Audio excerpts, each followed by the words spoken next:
Hello.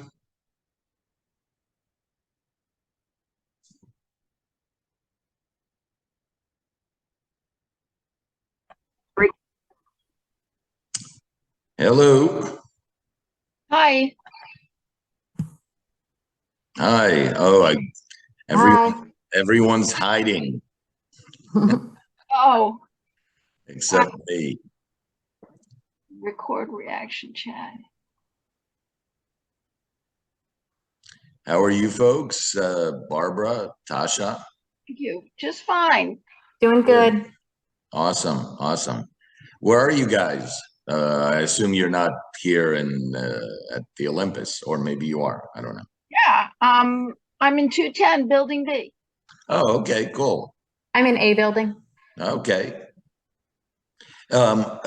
Barbara, are you in Building B, or was that? Yes, Building B. Okay, awesome. I'm in Building B also, and I think one of your floor mates was at the meeting yesterday. Oh, okay. Yeah.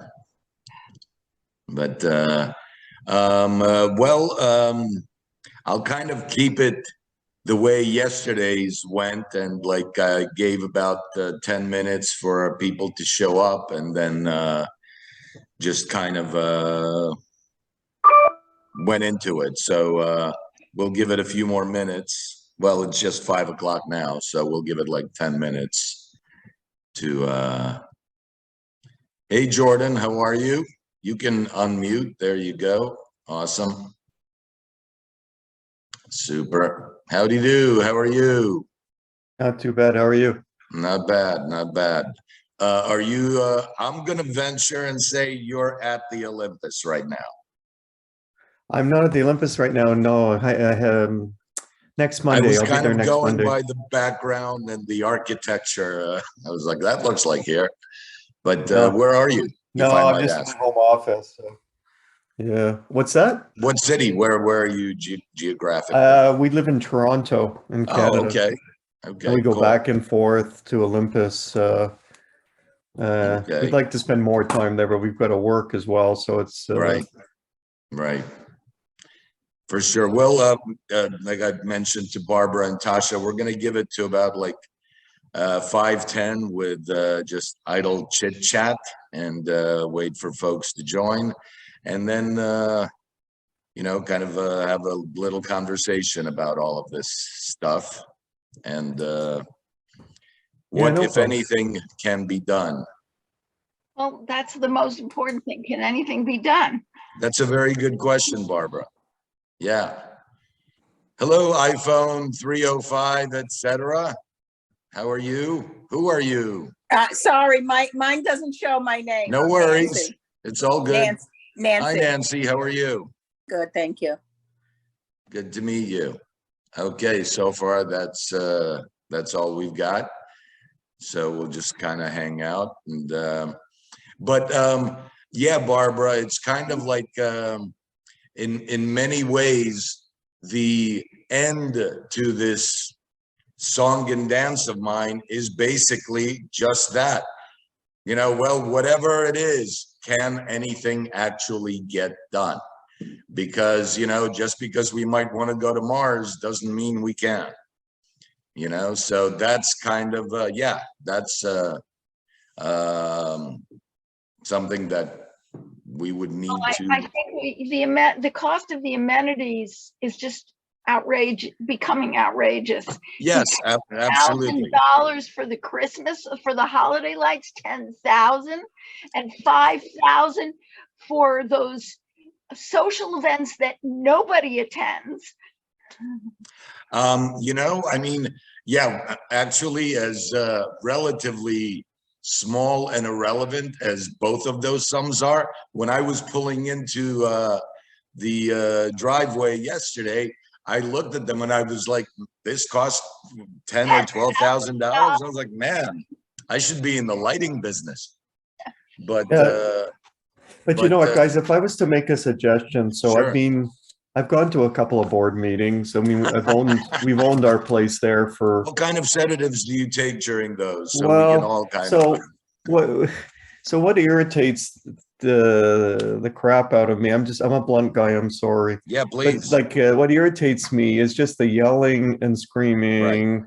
And it's almost like a lot of the residents completely resist any change. So I think if you just try to, I think what appealed to me in your email Mhm. was that you said, let's not talk about anything else because it's just going Right. to degenerate Exactly, into World War III. But if you do exactly. have a couple of good ideas, I think that's a good strategy, is to turn it into a positive thing, not a negative thing. Say, hey, I've got two ideas. Maybe one of them is good, maybe one of them isn't good, but we should Right, at least consider right. it Absolutely, because absolutely.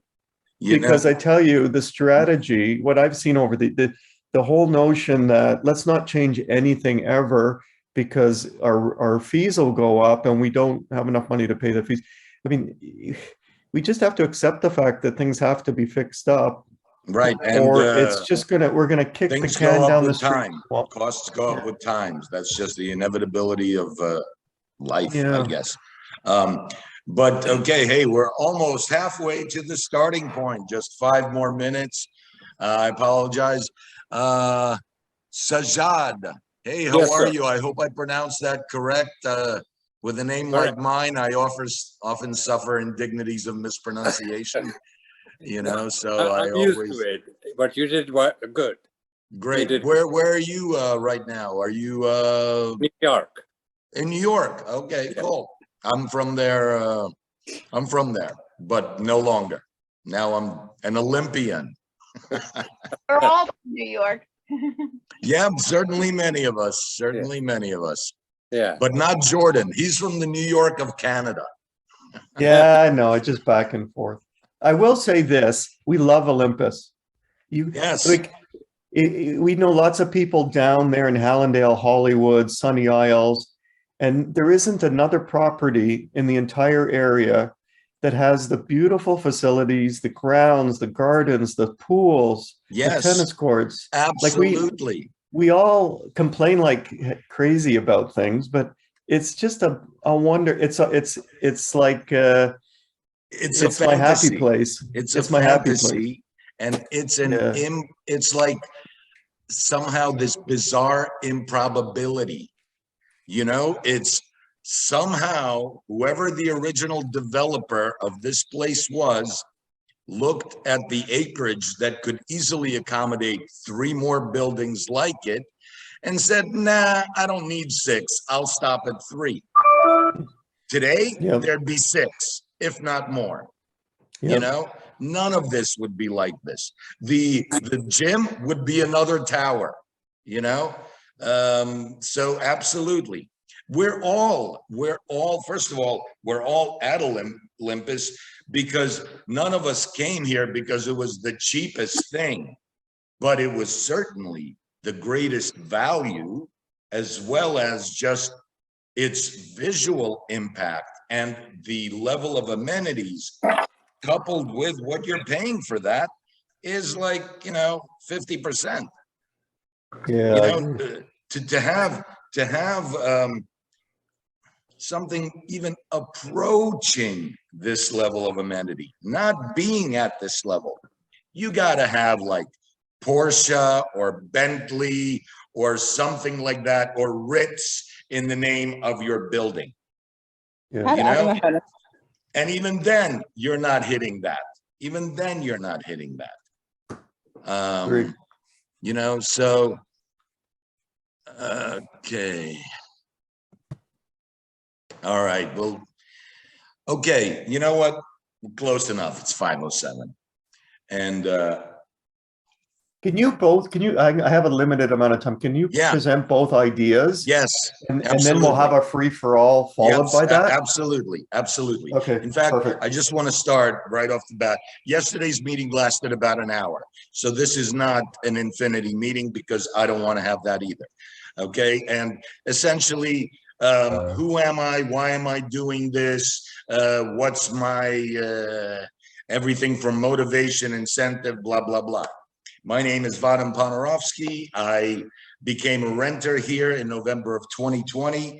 I had been living on and off in Florida while just traveling the world, and always looked at places and always came back to kind of Olympus because I was always like, man, this place is really, really nice. So I rented at what I thought were ridiculous prices. And by that, I mean very, very low. And again, I was like, God damn, I can't believe I'm paying this kind of rent in this kind of place. And then I bought an apartment here. I completely renovated it. I love it.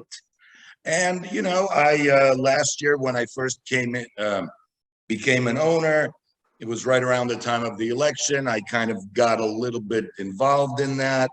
And because I instantly saw the incredible hidden gem that this place was and what it could be, you know, and how we achieve what it can be is a product of who we are, what we are, how we employ tools available to us, how we see things evolving and all of that.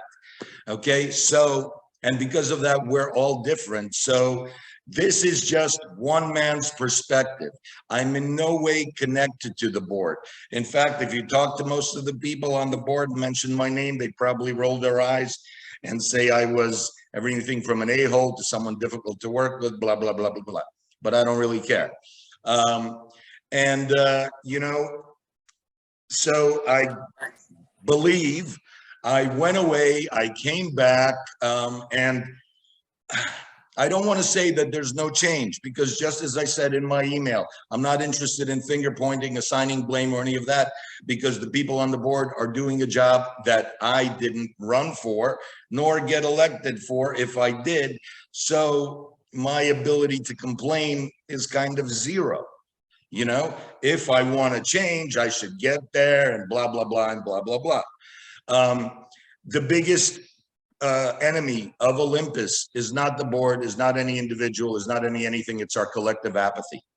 Okay, the board reflects the community. If the community is completely apathetic, why should the board be anything else? What right does an apathetic community have to expect action from their board? You know, we shouldn't. So because we're not, we give them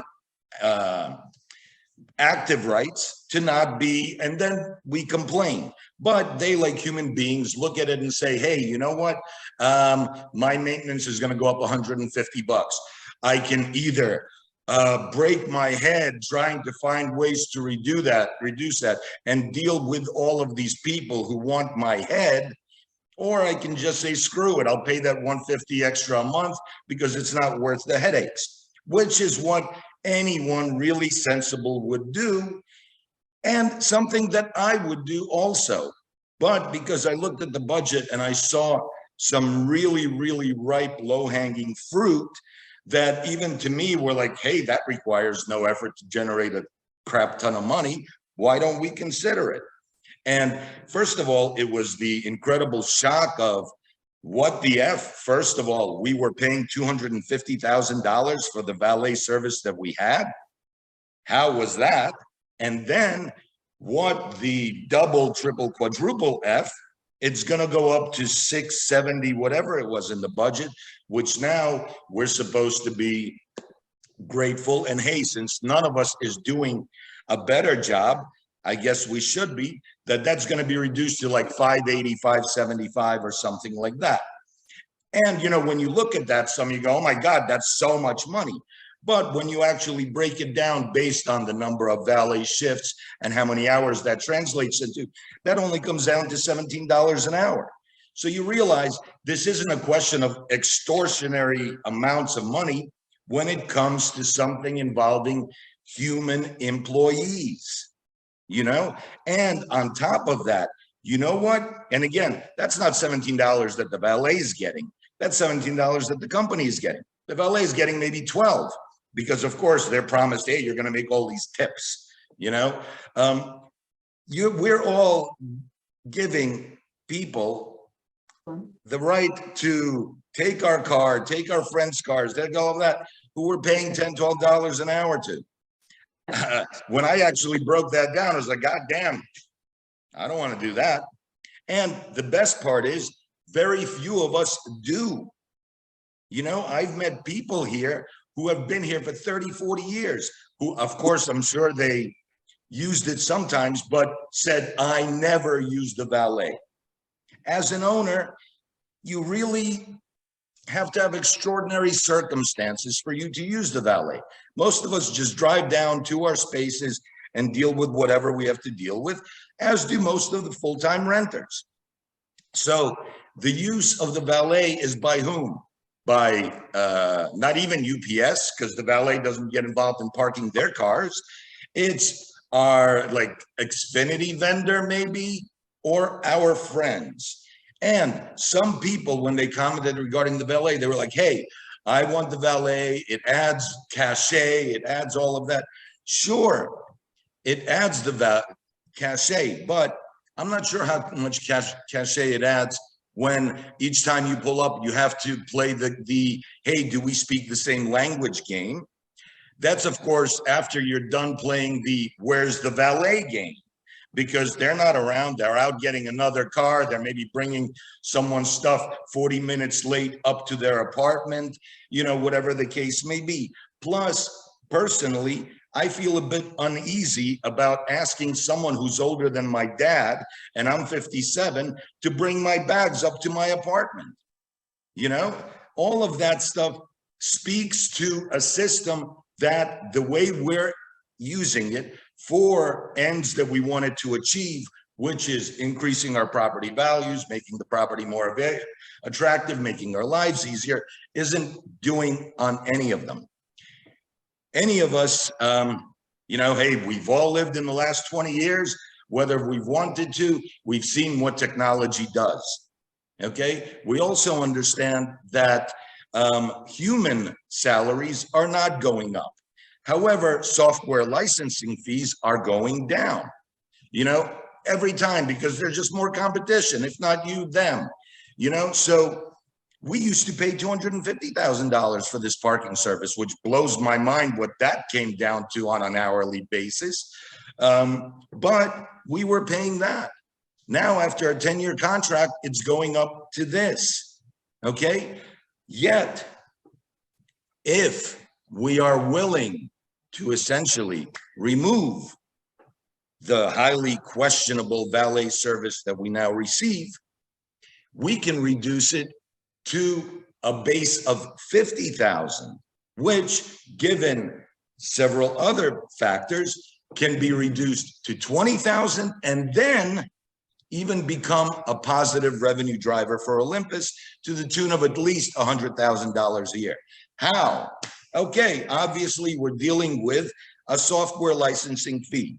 These guys will charge us, normally they charge $5 per unit per month.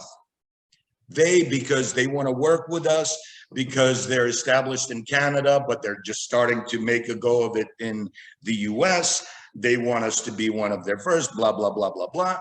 They're willing to reduce that to $350 for 7 years.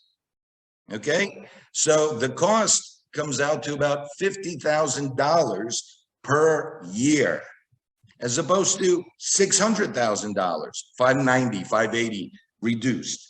Okay.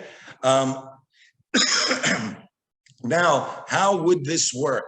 How would this work? Right now, when strangers come to the Olympus, they have 2 points of access. They either pull up to the front door or they go to the service gate. Okay. Under this system, all non-owner renters would go to the service gate.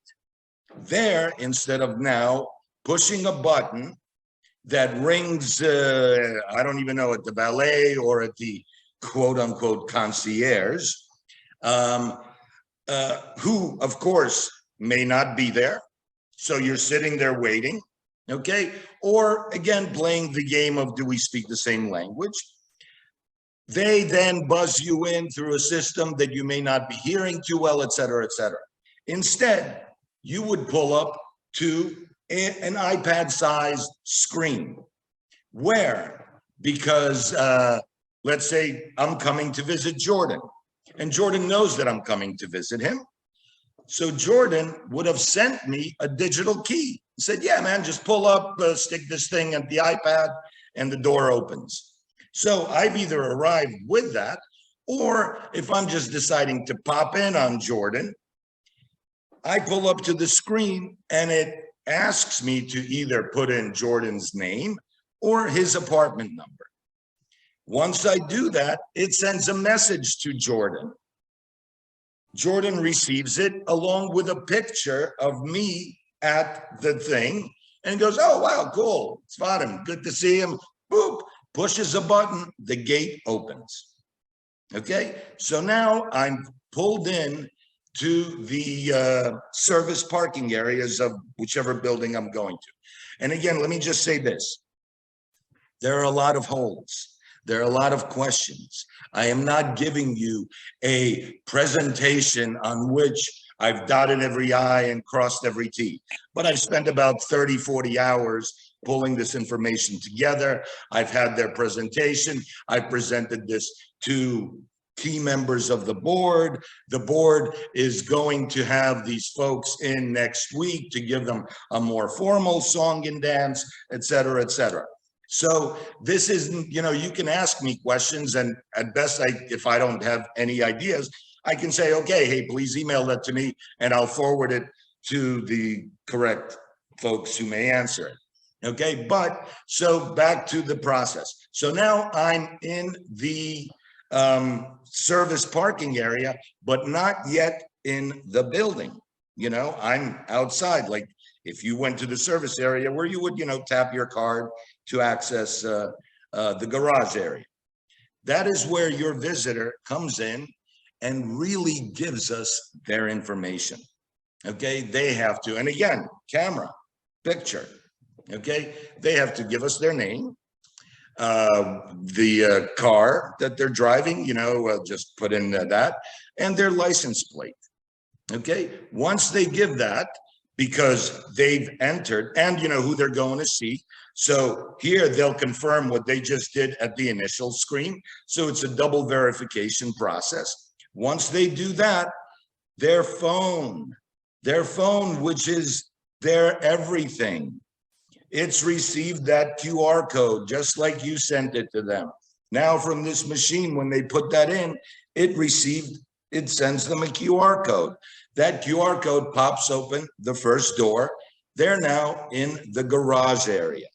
From there, they access the elevator shaft where they have the thing and they swipe that. And the company, they did an on-site visit and they said that they could use that technology and those electronics, so that wouldn't be like a giant redo. And from there, the person is in, you know, going to see you. With vendors, you may, you know, or let's say you have a cleaning person. You put in that this cleaning person, their access only works on Mondays between 9 and 3 or whatever it is.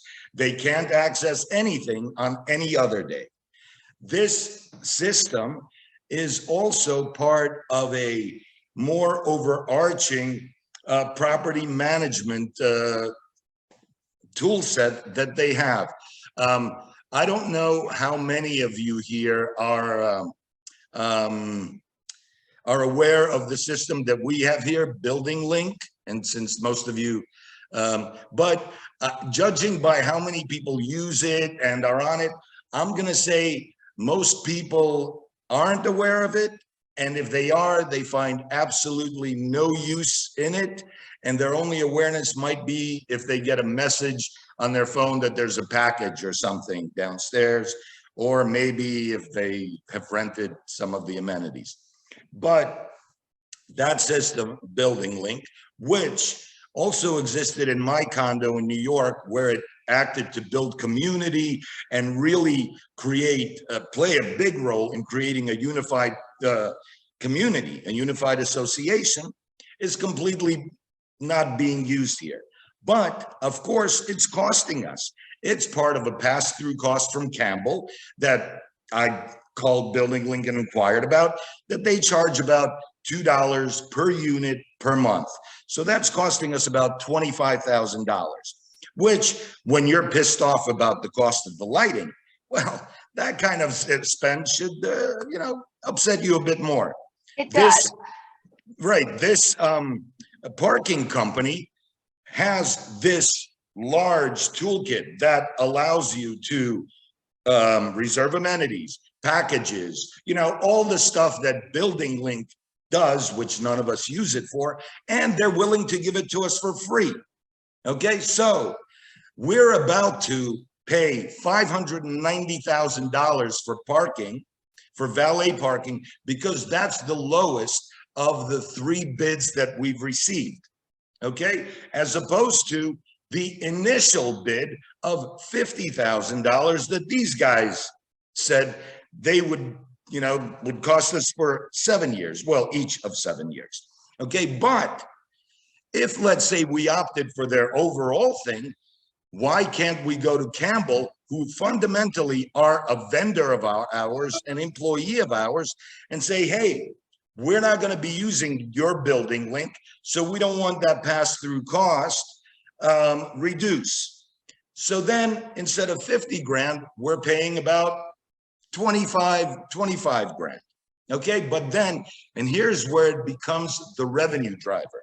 As I said, right now, if I did pull up to the valet with a lot of packages, I'm facing the embarrassing proposition of asking a man who's 75 years old to bring the stuff up to my house.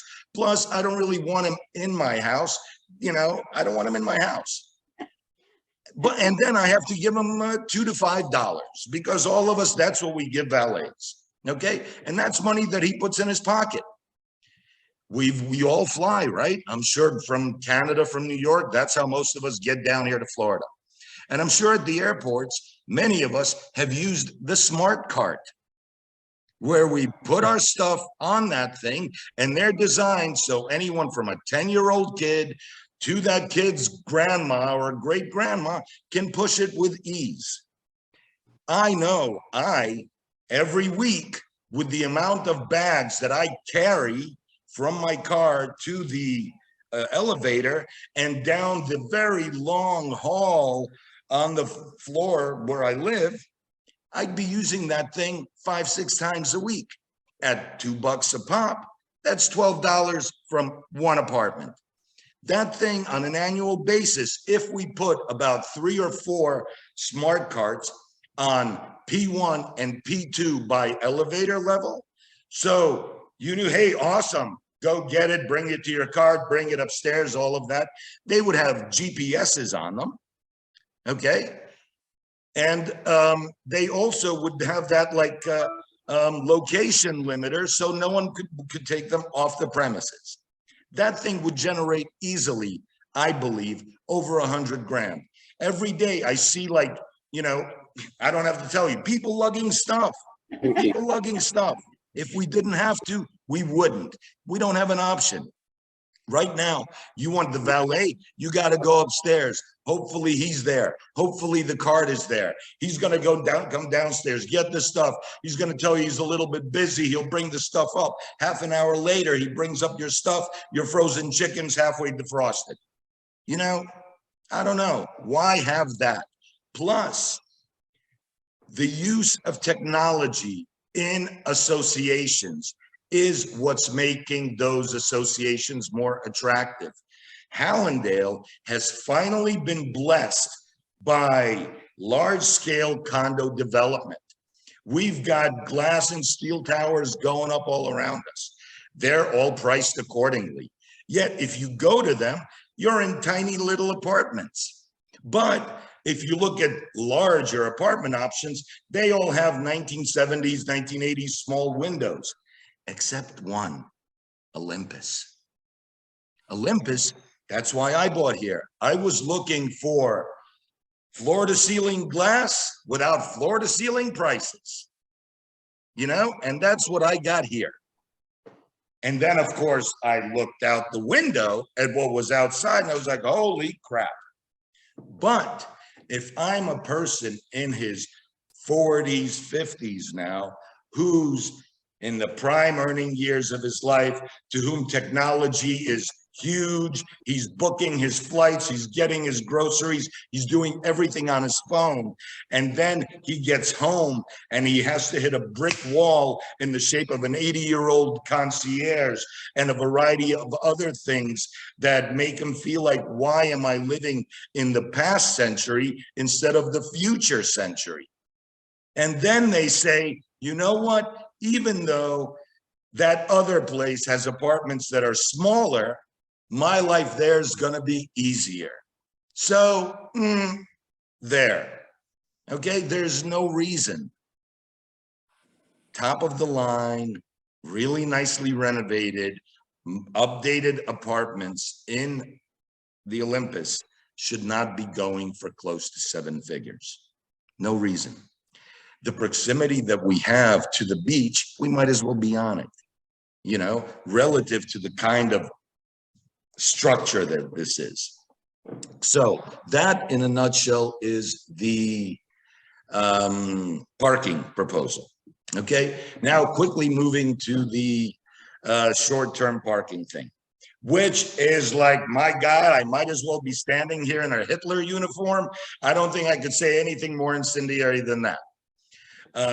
But again, I am a person who has spent the last 7 years doing nothing but traveling.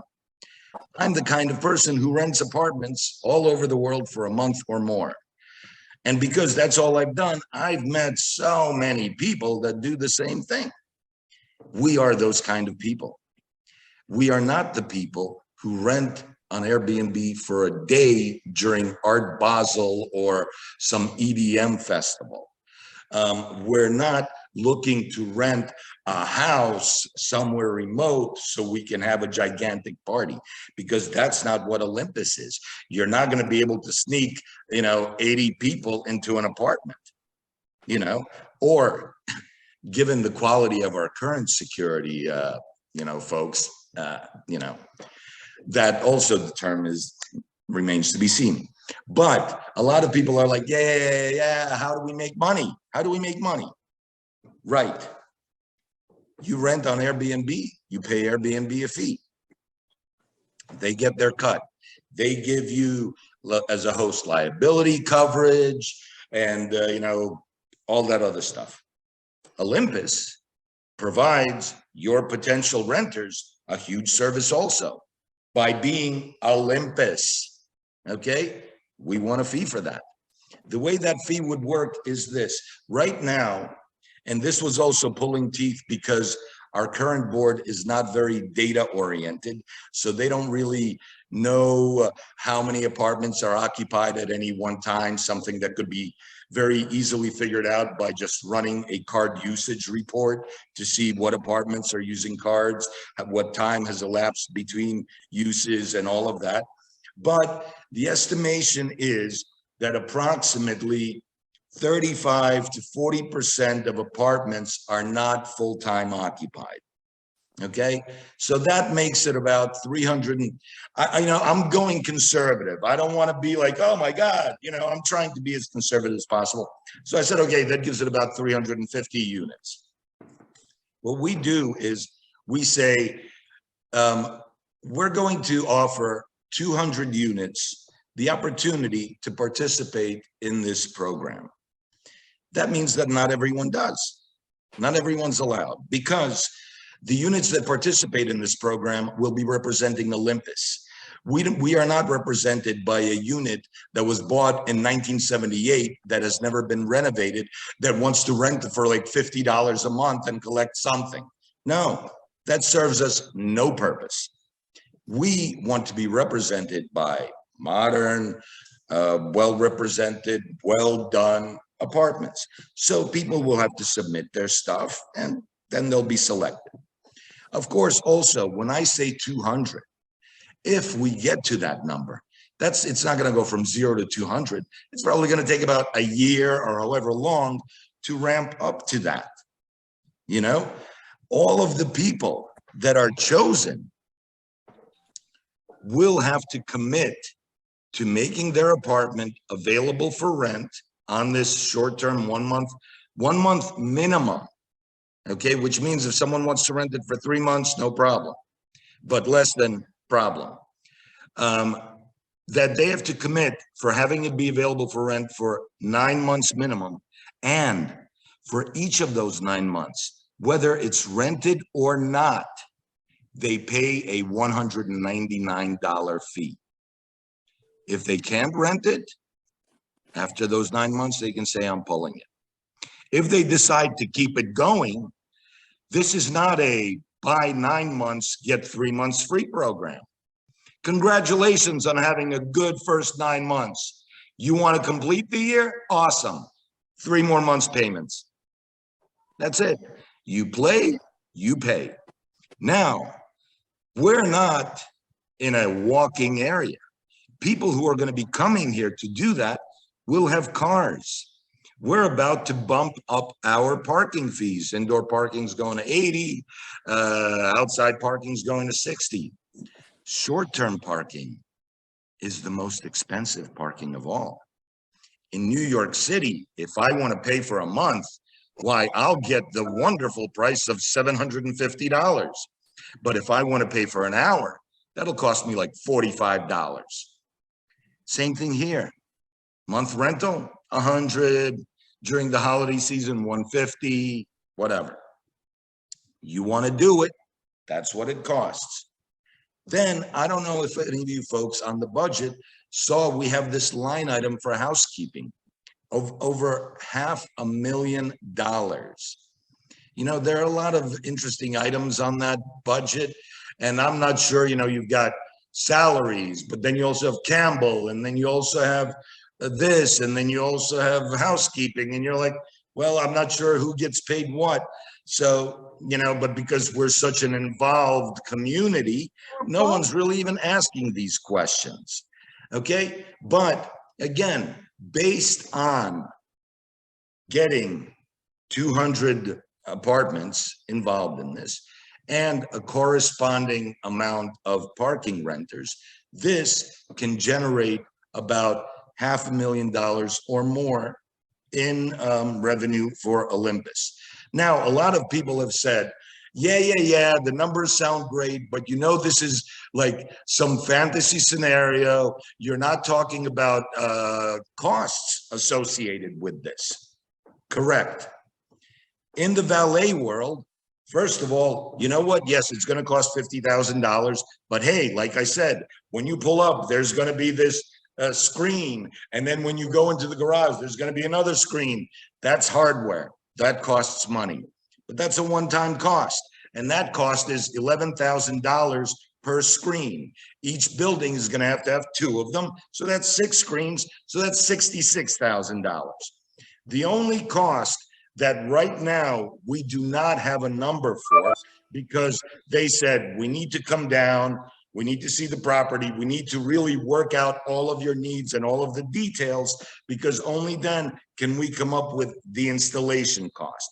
But you generally don't have hardware that may cost you $66,000 for the hardware, then costing you hundreds of thousands of dollars to install, when essentially all you need to do is either put it on a stand outside and connect it to electricity that already exists there at both points. So, you know, that is a cost that we don't have. But even if that install cost was the same as the hardware cost, we're looking at the first year cost of about $180,000 to $200,000, let's say, and then subsequent years at $50,000 or less if we use them to substitute for Building Link, if we bring in the smart carts, et cetera, et cetera. Also, we use the term concierge a lot. We do not have concierges. We have borderline criminals in security company uniforms. They do not speak English. And I'm not talking about the ones that speak Spanish. I'm talking about the ones that speak English. They do not speak English. When you come down to get a package, they have no problem in telling you that they're not ready to go back upstairs and come back at a later time to get it. Okay? But you know what? The same company, Elite, does have a concierge service. So if we knocked $500,000 off the cost of our valet and even went back to the same knuckleheads at Elite and said, hey, we'll pay an additional $100,000 to have actual concierges, because that's what I had at my building in New York. And let me tell you, quite a bit of difference, okay? And what did they do? They received packages, they greeted guests. They did the same thing, except they were not assholes with a chip on their shoulder, excuse my language, you know? So we can also then have the luxury of potentially reallocating cost savings with the short-term rentals. Of course, it's like, oh my God, the costs are going to be huge. Look at the people in the office now. First of all, yes, if you've ever been to the office, man, it's really quiet in there. You can like hear crickets, you know?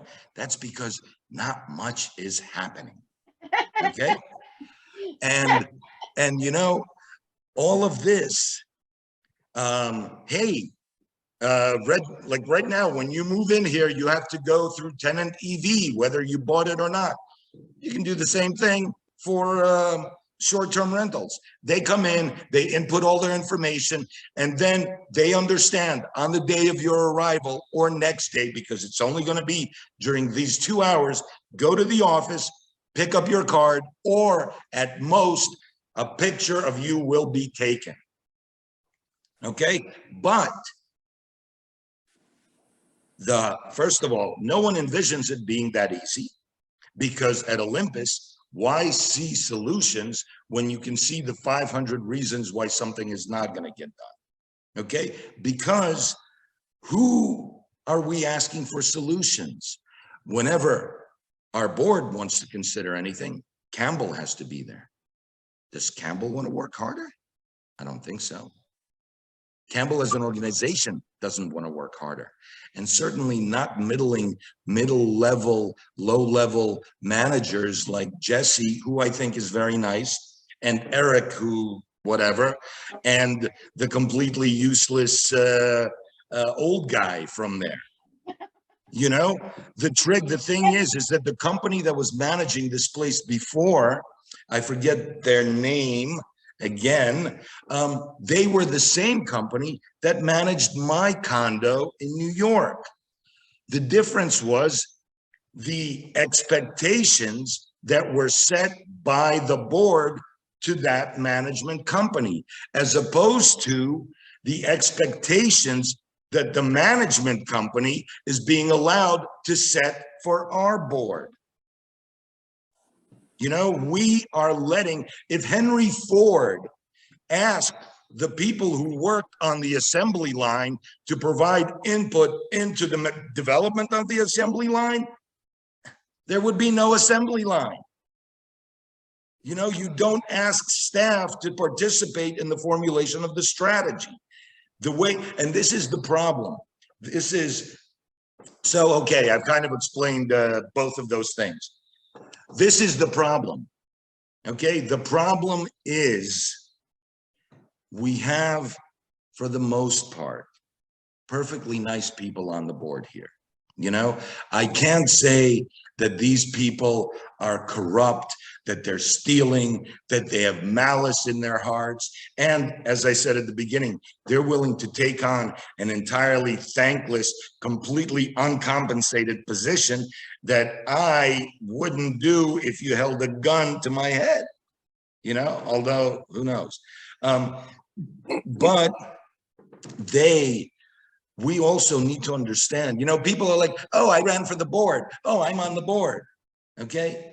Hey, if you're on the board of a 5, you know, or of a 10 unit condo, okay. Hey, have fun. That'll be a good time. Okay. This is 1,100 units. This is a $10 million business. Okay. I've never run a $10 million business. I've run projects that were more money than that, but I never built a company from 0 to 10 million. And I've run some businesses that were relatively successful and had staff and all of that. But, you know, 10 million, if you've got a person running a $10 million company, they're pretty freaking good. They've been doing that for years and they have experience in that specific thing. We do not have people on this board who are longtime lawyers, insurance people, accounting people, investment people, real estate people, you know, people who deal with all the relevant shit related to what? I'm sorry. Oh, you were saying something, someone else. Sorry. So, Okay, you know, and- how do and- we change this?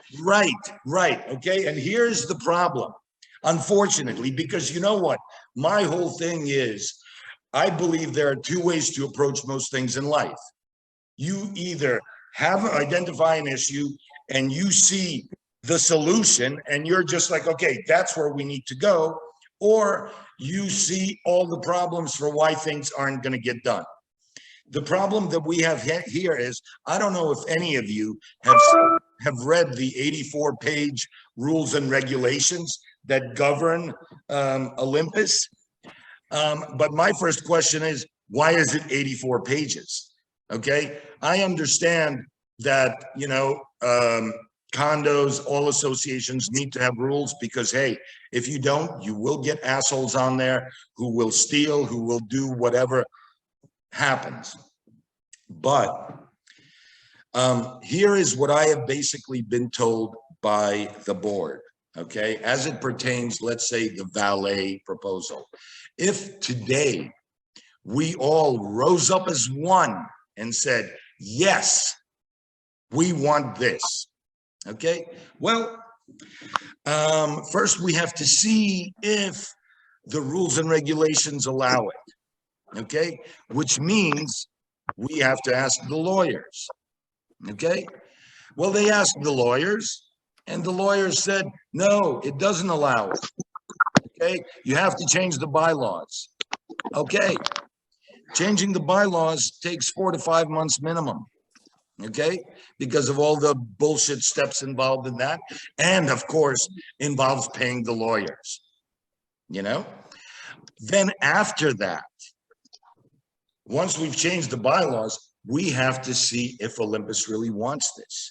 So we have to have a survey, okay, that requires a pretty sizable percentage of Olympus owners to say that they are interested. Considering that at our last election, less than 50% of people voted, and considering that at our last board meeting, less than 10% of the owners attended, trying to get more than, I believe, 2/3 of the owners to say they want this is quite a heavy lift, given the current mindset. But even if we did that, and to allow that to happen, we would give that survey probably 90 days. So we've got 4 to 5 months plus 90 days. And of course, that's not to say that as soon as we change the bylaws, that survey is going to kick in the next day. But hey, a boy can dream, you know? So that's 4 to 5 months plus 3 months. Everyone's gung-ho. Awesome. We're really excited. Now, hey, we need to get competing bids. Huh? We took the old way of doing it, reduced it to 50, reduced it to 25. What the F do we need competing bids for? Rules and regulations. Okay, so that takes another couple of months until we bid it out, and so on and so on and so on. So here's the best part of this. This coming year, we're paying $590 or whatever the F it is for the bullshit valet service that we currently have. And there's no way to get around that. Okay, now, where is the problem in all of that? You know where the problem is in all of that? It's in the fact that we asked the attorneys. Again, the attorneys are not our partners. They're our employees. Okay, if these employees don't give us the answer we want, there are plenty of other employees that will give us the answer we want. But it's also in how we phrase the question. We're not interested in asking them what they think. We're telling them the result that we want, which is we want virtual valet parking or whatever the hell it is, as soon as possible in a way that does not involve changing the bylaws. So tell me how the words used in written in bylaws 30, 40 years ago can be interpreted today in a way that addresses virtual assistants. Okay, but here is what, but of course that wasn't the question asked. And when they were asked, what is it in the bylaws that prevents us? The lawyers, of course, they're more than happy to do for free, because here they're doing for free is telling you what's going to cost you a lot of money. Okay, so they came up with a thing that, because the reason we can't use a virtual valet is apparently the way the bylaws are written now speaks to a human valet. How the hell stuff written like 20 years before the internet was invented, never mind apps and everything else, how the hell anything in there would speak to human? Another great question. There is, first of all, there is the use of the word attendant, which of course you might think is human. But if every time you pull up to the service garage, the screen lights up and says, hello, welcome to the Olympus, that's an attendant. Okay, but that's not it. If only it were that easy. What it says in there is that some owners may desire to use the valet as essentially their own parking service. They pull up to the front door, they give the keys to the valet parks it. When they want the car, they call the valet, they come down, they get it. And you would say, okay, well, first of all, I never heard of that stuff, or maybe if I did, but that should cost. And you're right. That's written in the bylaws, that this will have a cost. It doesn't say what it is, that it will be determined.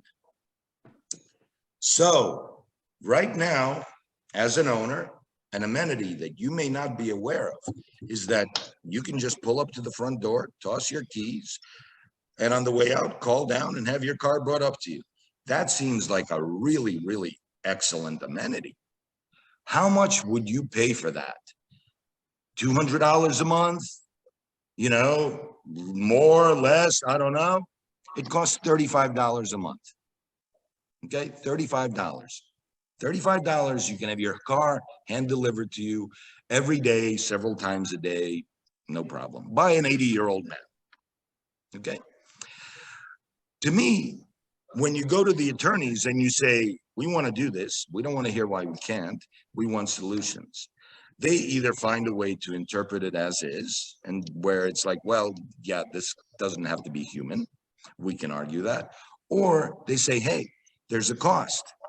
Just make that cost prohibitive. Hey, it's no longer $35. It's now $999 a month. Because we're going to hire a valet exclusive to the people that want that. And not only is it going to be $999 a month, but there's going to have to be at least like 20 of you or whatever to finance the cost of this. So if there's not more than that, yes, it's a service that we're continuing to provide, but just like it says in the bylaws, you can adjust the cost, you can adjust this, you can adjust that. We're just adjusting. We're not changing anything. But that happens when you tell your vendors what the results are and not ask them. You ask them when you don't have any experience in the areas that you're inquiring about, nor do you really want to do any work. If I was Brian and just had the meeting experience that I had, which is very similar to the meeting experience that he has every time, why the hell would I want to do anything except make those meetings as infrequent as possible and as quick as possible? But the problem is these people have no clue how to run things administratively. Okay, they started this board meeting by saying, okay, everyone gets 3 minutes and can ask one question. The first person asked 5 questions and was up there for 20 minutes. Okay, if you want to make an appointment to talk to them, they'll give you an hour.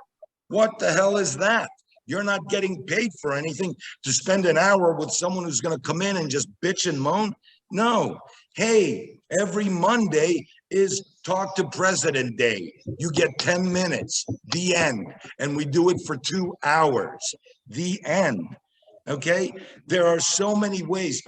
You know, these are things that I said to them last year. I gave them a big list of things they could do.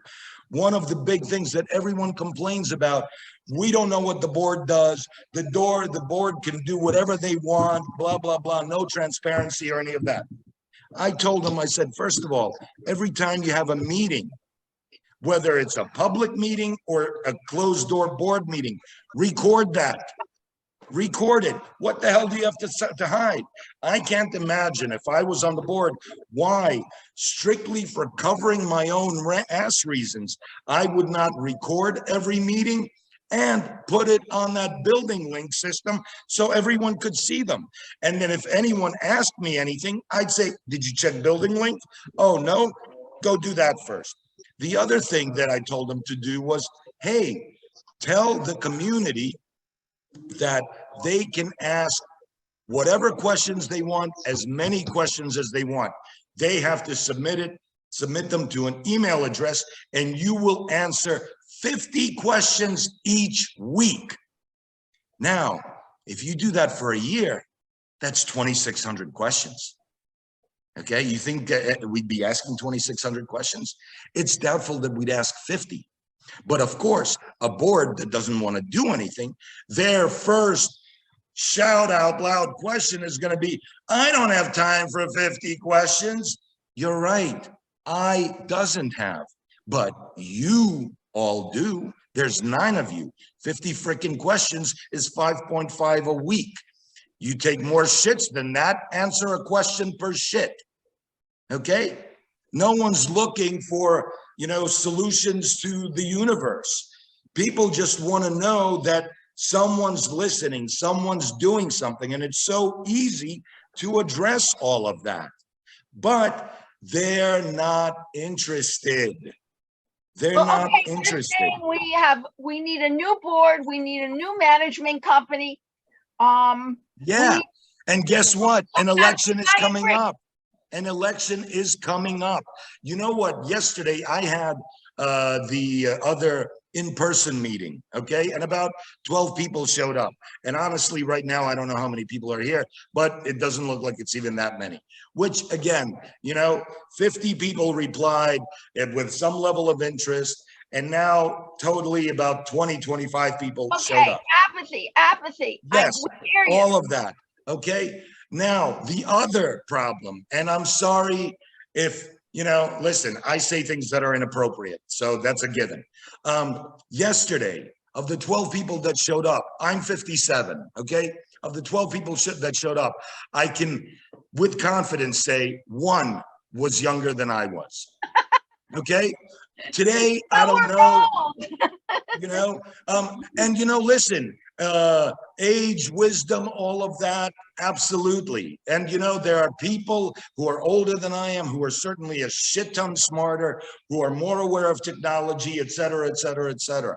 But the majority of people in today's world with a vision of the 21st century who are going to be smarter are going to be younger. They're living it. Some of them are developing it. They're living it in not just if they work in technology, but if they work in finance, if they work in every field, because every field is using technology to automate and cut costs. Okay, we also can't be attached emotionally to either people who work here or sadly to people who've lived here for 30 years who are like, I thought this was going to be the place. You know, when I bought my apartment last year and got renovated and turned a 3-bedroom into a 1-bedroom, that's going to be a bitch hard for me to sell. I wanted it to be my final place, but my maintenance is going up 10%. Next year, probably the same, plus the assessment. Why are all these happenings? Because we've got a board that steals? No, because we've got a board that can't handle the scope. And you know what? Last year, my big thing in fighting some of the people that were running was that I felt that people could not represent Olympus if they did not live here full time. However, I look at the board that we have now, that is a mix of people that live here full time and don't, and they're equally incompetent.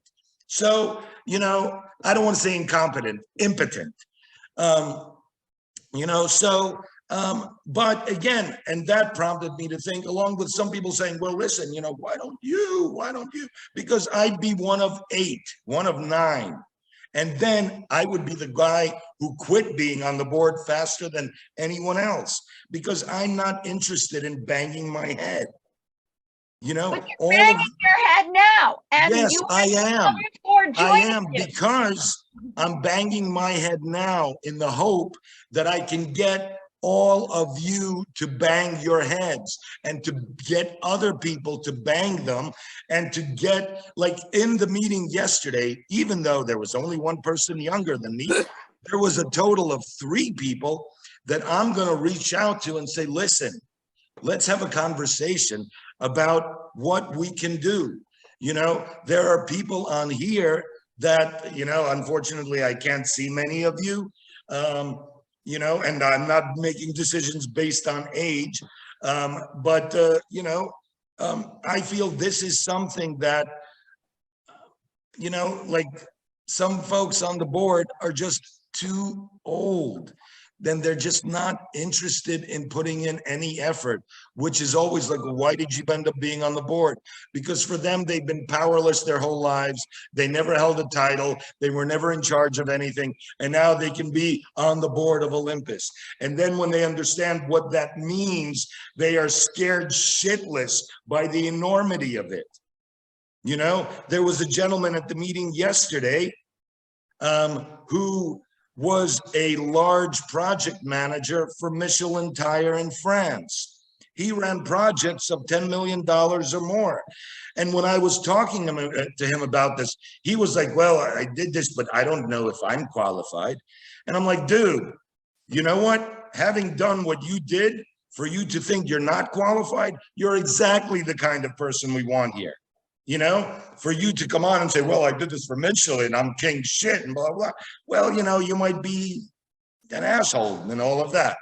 But having an understanding, you know, like Brian, again, Brian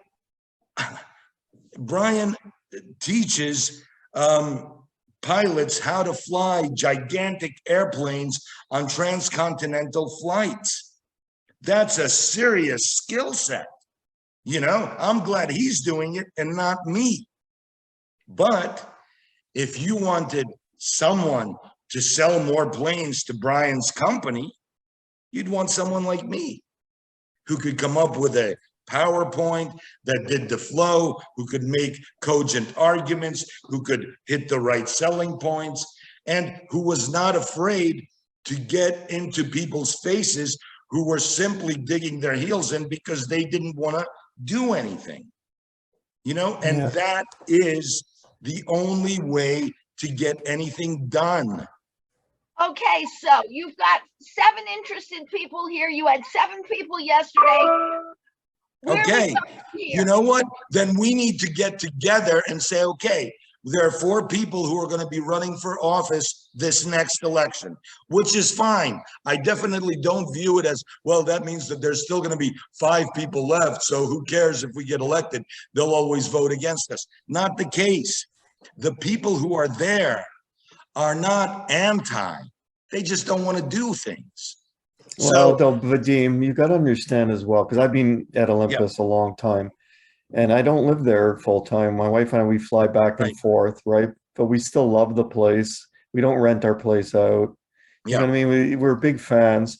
But what I've seen over the last 12 years is there's different communities of people at Olympus, and everybody has different needs. So I'll give you a good example. When we first bought, it was mostly elderly people living Right. in Olympus. So one of their biggest concerns is they're on fixed incomes, yes, and they fought any kind of spending tooth and nail, because for them, another $100 a month is a big deal. which only Now, made that being things worse down said, the road. so for the first 6 years at Olympus, it was all about how do we not spend a penny, Right, and my condo fees never changed. right. And now today we're suffering horribly because there was Yes. so much work that got kicked down got The road, delayed yeah. another year, delayed it Yeah. because to keep those fees the same. Right, What I'm seeing now is there's a lot of the older crowd are moving out, or they've passed away, frankly. And there's younger people starting to buy in Olympus. And the younger people, as you said, expect amenities, automation, right. technology. I'm listening. I'm just gonna step out of the camera for one Yeah, second. no but please go problem. ahead. So one of the problems I see is just a tough crowd. Like, I've been to the board meetings and stuff, and the residents are freaking brutal. They swear, they scream, they throw things. We've had police called. Oh my Like, God.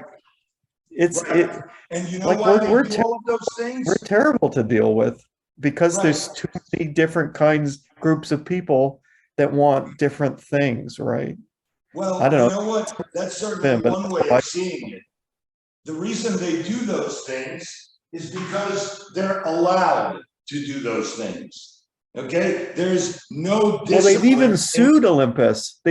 The reason we got the gym built in the rotunda was because some residents got together and sued the association, who had the insurance money to do the work, but was sitting on it, Right. and they sued and won. And that's the only reason the gym got built.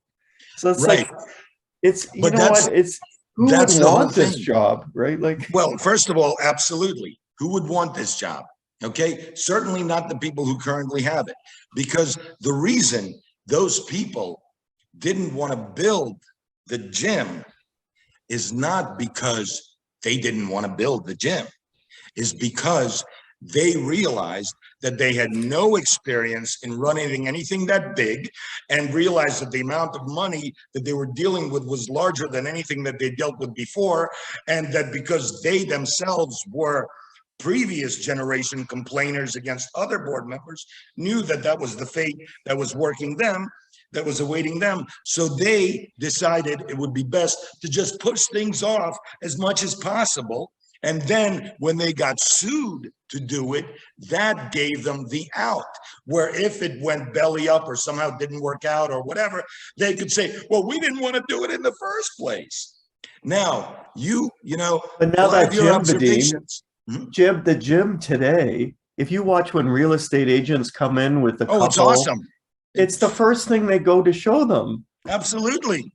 Absolutely. It's like a defining thing at Olympus now, Absolutely. right?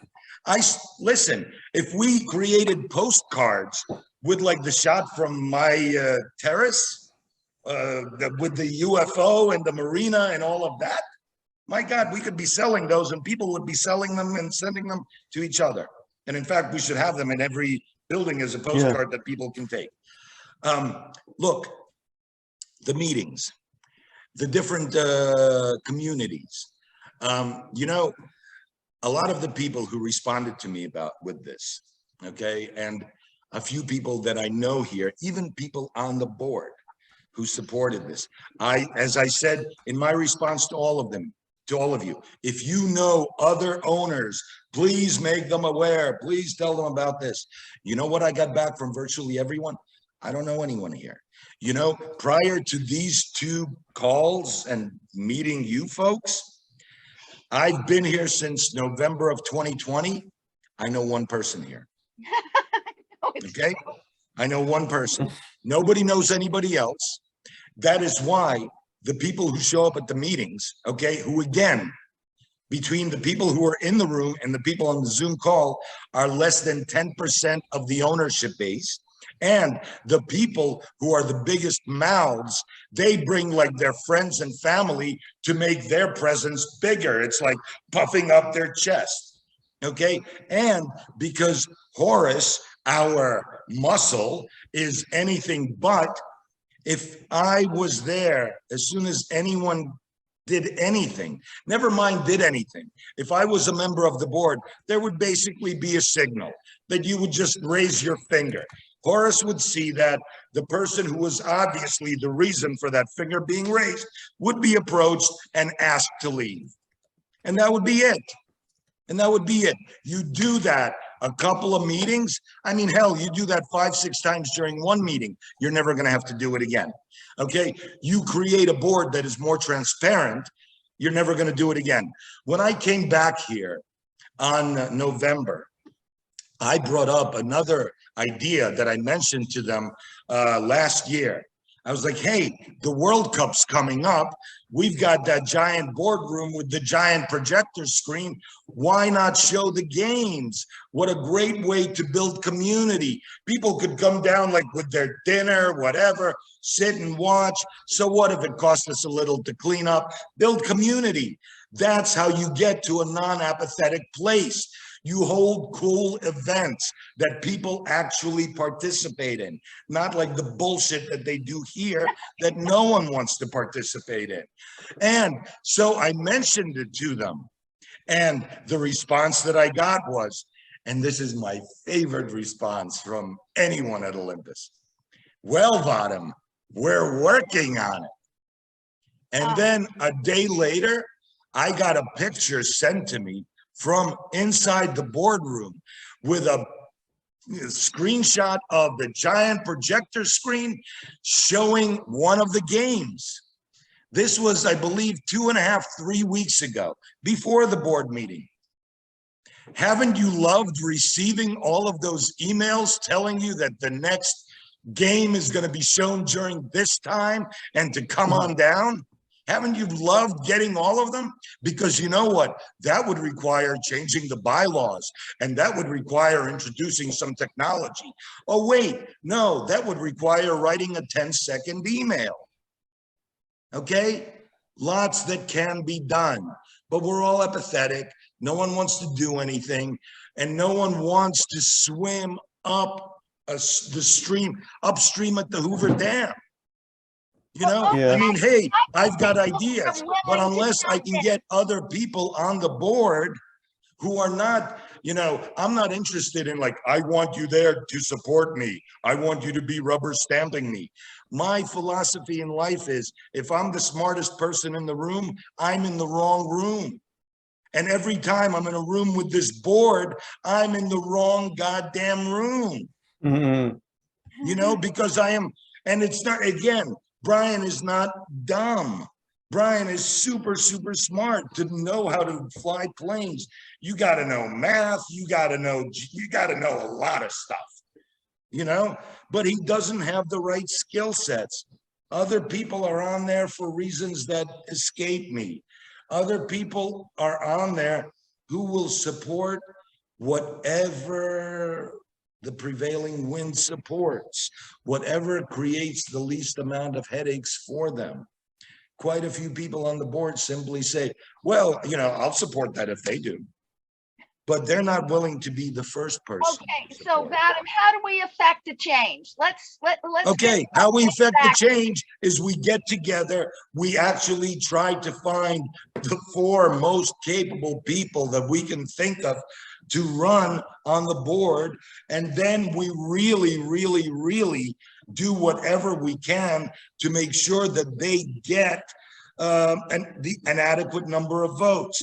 Now, again, no backslapping or any of that stuff.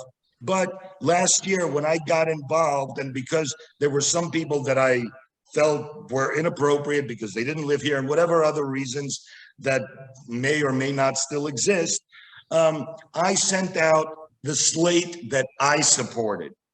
And it wasn't the complete other slate of the other people. It had some people that were running on their own. The day of the election, I was one of the election counters. There were 3 groups. I was in one of the groups. So I could count, you know, the amount of votes, the amount of people that were kind of voting the slate that I suggested. I was in one of the third, I counted 23 votes, you know, that voted for that slate, considering that about 480 votes were cast, 480 apartments, you know, that's 5%. So I maybe threw 10% to the winning group. If I helped any politician get elected and delivered 10% of the vote, their door, as well as anything else, would be open to me forever. The day after the election, I literally, it was crickets. They were not interested. And again, in all of the ideas that I proposed, you know, I proposed how Building Link could be made a big part of how we build community. I offered to every Sunday for a month teach a class on how to use Building Link, create videos on how to use it, post it there, you know, because this is what I used to do, you know, professionally. This is the kind of stuff I used to do. They absolutely not, because I was not part of the organization. I couldn't do it. The only way it could be done is whatever ideas I had to pass them to Jessie, who at that time was the assistant manager. She would then pass them to David, the VP. They would then pass it to the board, blah, blah, blah. Okay? As opposed to I, who had already started calling Building Link and developing a relationship with them outside of the internal system, would just pick up the phone and say, hey, we need this. And they would go, okay, no problem, boop, boop, boop. Because when it's software, there's very little stuff that's like a complicated, gigantic fix. Oh, we need an extra field in the database. Okay, boom, bang, there it is. You know, it's not difficult. But, oh, well, bottom, that's not the only thing that Jessie has to do. And you know what? That's a valid answer, because Brian, the board is certainly not the only thing he has to do. He's got to teach other pilots. He's got to drive to his job, which is an hour plus away. He's got a teenage daughter. He's got an older dad. He's got a life. Okay, What can we expect? Can we You know? interject a second? Yeah, man. So you have a lot of great Okay. ideas and a lot of passion, and we appreciate all that. And obviously, you know, we do want some change, but I think a lot of the things that the board does, you know, we don't know what the behind the scenes is. And anytime that anybody has new ideas, I think they put together a committee. So maybe this is like a Well, committee that could yes. be. Yes, as we have seen in Brian's post-meeting director's email, they're going to have finance committees and social committees.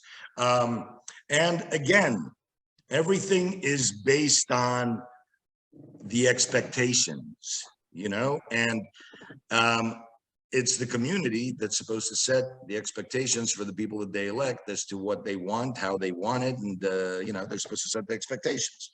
Because we don't, things happen that happen, which is why, like the process that I just told you, you know, that is a 5-second thing. But that's not only in Olympus. I have Yes, family listen, I members. It's in understand. every single condo, you know, in Hallandale and Miami, and you know, all the way up the coast. So Right. just to say Right. that it's But us, just and it doesn't really. But just because things are happening elsewhere that are not really effective, and a lot of these things are not really happening in the newer condos, because a lot of them are either coming with software or are coming with boards, especially if they're as close to the ocean as we are or right on the beach. They may have quality of owners that are less retired and more active and more money oriented and all of that stuff. Again, the building that I was in New York was over 400 apartments. It wasn't a tiny little building, not as big as here, but the people there were like the shark lawyers, the shark financiers, the shark major people. So when they held meetings, I walked out of there was like, man, thank God those people are running this show, because Okay, they got it. But just This is- saying that like a new board, I own my I apartment for believe- 3 years, and every year there's a new board, and Yes, every but year it's not a gonna- new board. supposed to be It's like, not a new board. It's essentially the same board. And it's not necessarily the same physical people, but it's the same kind of people. we've also Why? gone through like 2 different management people, like from the Yes, time that we owned exactly. it. So, but every time Exactly. you get new management, there's like a process of learning how the building runs, and then there's Well, a whole no, learning no. curve. That's Yeah, what it you're feels Those right. are like. excuses. Those are excuses. Campbell, the reason we hired them is because they have experience in running these kinds of associations. Before problem Campbell, is- there was First Services, so. Exactly. First Services And is the before First company. Services, there was something else, and these are all supposed me to be tell you. multi-million-dollar management companies that run Yes. all these other places. So Yes. just to pick And on, it's about setting expectations. First Service ran my building in New York. When I moved in here and found out that it was First Service, I was psyched because I was like, awesome, that's going to be a buttoned up management company. And then I met the last GM, whose decisions resulted in my having to cut a $14,000 table in half. Okay, because she couldn't do something that I found a solution for, but because my solution fell outside of building blah blah blah, whatever. Okay, Corey, right? That your name? yeah. Yep. Okay, awesome, Corey. You know what? Again, if you've been here for 3 years, I've been here for a year and a half, 2 years. Came here because we saw not only what this place is today, but what it can be. Okay. And what it can be is none of us looked at this place and said, wow, what this place can be is circa 1972, And you know what? Maybe it's someone like you who this is really, a lot of it is a different perspective. And that perspective just simply comes from the fact that the people that bought 40 years ago are you today. They were 40 then. Now they're like 70, Right. Then they So- were on top of their shit. Now they're like, what? I have to do what? When I talk to the board, a lot of their concerns are, well, we still have people here that don't have smartphones or that don't have this or that don't have that. And you know what? That may be, but we're 1,100. We shouldn't be really making, 1,100 accommodations for the sake of 20, 30 people. But do you know what the statistics are for the age in the terms of- building? In terms of the age of what percentage of the owners is elderly? Correct. Do I know that? No. Okay. Simply Well, I because think that would be important in Absolutely. modernizing. Yeah, it's absolutely. And transitioning. don't you It's think that's a transitioning. statistic that the board should have available instantly? And the fact that they don't also speaks to a microcosm of what the problem is. Yeah, it's I think- transitioning. It was older people when we first bought, like 11 years ago, and Right. younger and younger families now. Some of But it, who's at the they're meetings? inheriting it from from the grandparents. So listen, I've got to go. Yeah. I'm happy to help you. What I would I'm like to I'm gonna do email is- you. I'm going to Here's what email I'm you gonna my do. contact info. Yes, Is that okay? email me, everyone, because you know what? I want to wrap this up. Yeah. Because thank you very much, everyone. Thank you Well, very thank much, everyone. you. Thank Please, you. please follow up with whatever it is that you want to follow up with. This meeting has been recorded, okay? I'm going to, first of all, send it to all of the 50 people that expressed some interest but didn't attend so they can see it. Then a couple of days after that, I'm going to send it out to the entire base. But the 50 people that showed up and that answered, and specifically the people that came to this meeting, I will basically say, hey, listen, you understand, it's not whether we go along with these ideas, but it's whether we can have a process in place that makes things doable. If you're interested in that, let's have a meeting about that. And from that, you come with 3 or 4 candidates. Certainly don't be shy about being one of them, you know, and then we need to make a plan. You know, I thought last year when they essentially ran as 2 groups, I thought that was stupid because, you know, you got lost with the people that you ran.